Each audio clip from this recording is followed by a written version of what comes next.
So welcome back to the Metamec series, well, background series, and yeah, that's all together, that's all dry, holes are all good, everything's great with the case.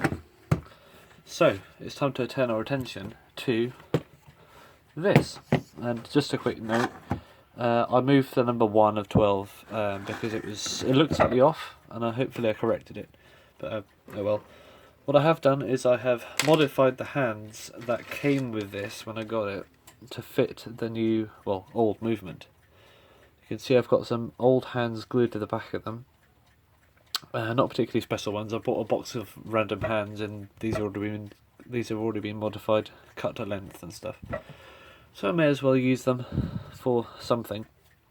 And now they fit on this movement pretty well, like that.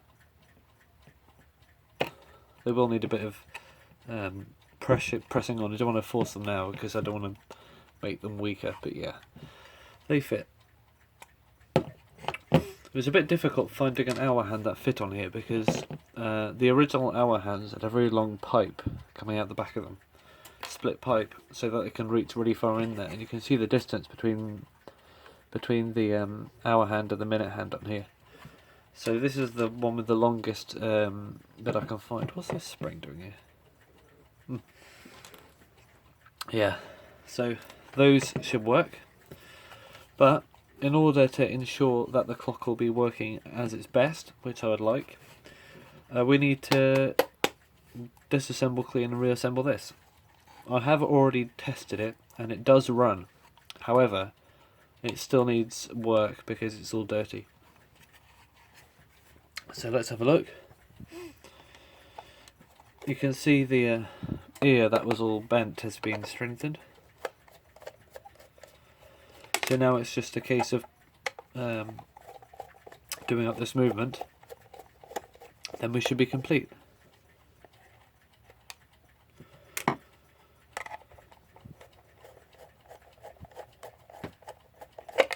Oop. Keep all these together.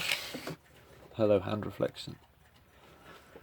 Right, that's some tape I might need to replace, as I did with that up there, taped to the wall.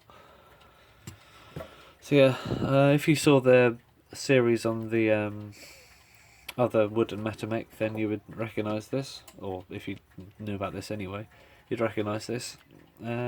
Same movement basically. I think it's a slightly older one because it's got actually removable coil connectors, so I'll be taking this coil out for ease of reassembly. But yeah, there's loads of old grease on there. So let's not wait longer. Let's actually start disassembling this thing. This is the second one I've done, so hopefully it won't be too difficult to realise what's going on. A few tips and tricks I learned from the first one that I will apply to this one, such as not to remove the bearing screws for the fibre gear because they're such a pain to put back in. I think most of that series was spent trying to get a screw in that hole. Right. Now for the ones up here, you can see this one is holding in a little metal bit, and that keeps that little hard bush bearing type thing. What is that? I don't know what that is. It's like a pivot bearing type thing. I don't know what it's for. But yeah, it keeps that in place. Remember, this is not a tutorial, this is just me having some fun, so anything I do here, just don't use it for actual repair advice. Just enjoy the video. That's what we like. So get this out. I'll have to take this plate off anyway. So yeah, the plate comes off like that. Ooh, right. Oh, the rotor came with this one. Look how that is stuck in so hard. Right, can this come out now? Yep.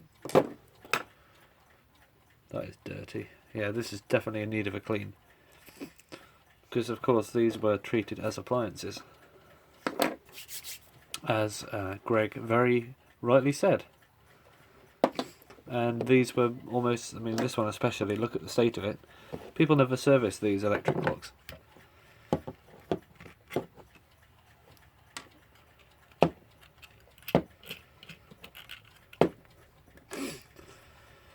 That's interesting. I swear the other one I did wasn't in two pieces like that. Very interesting. So this is, I think it's an older one. It would probably make more sense to have it in one piece because it's, I don't know, easier to build. Oh, I don't know. Maybe it is later. We will not know. Maybe someone does. Also, that tape on that coil doesn't look very good. Probably original though. And as it works, I'm going to leave the coil as it is because I don't want to have to re-solder any connections. Okay, that's that. Then we'll be able to remove the coil.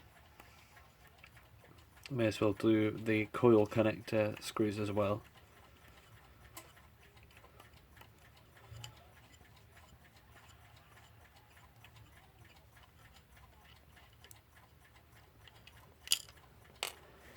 So yeah, if you saw that that series, then this is basically the same video, but with the difference of this being a slightly different version of the movement.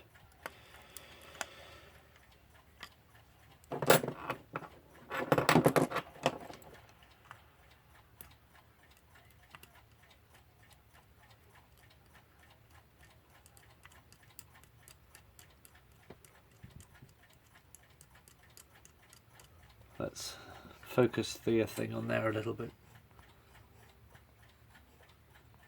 If I can zoom it in, there we go.